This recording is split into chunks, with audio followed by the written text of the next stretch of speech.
Today, you'll hear about the brutal crimes committed by three of the most evil men in Idaho history. On December 19, 1990, 28-year-old Keith Eugene Wells left his home with a chilling thought that he might kill someone that night. Armed with a baseball bat, he headed to the Rose Pub, not looking for any particular victim. Wells spent over 2 hours at the tavern, casually drinking beer while his weapon waited outside at the back of the bar.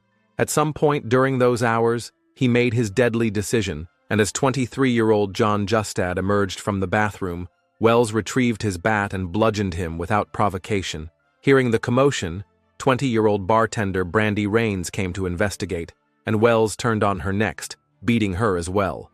Wells fled with money from the register and later burned the baseball bat in a fireplace to destroy the evidence. Soon after the attack, a customer walked into the bar and found Justad and Rains. Both were taken to the hospital and later died.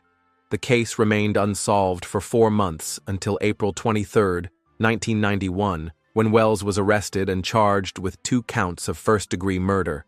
Initially, he spun elaborate lies about the killings, claiming the victims owed him $3,000 for cocaine. Soon, he changed his story, blaming mysterious accomplices who supposedly handed him the bat after killing Justad themselves.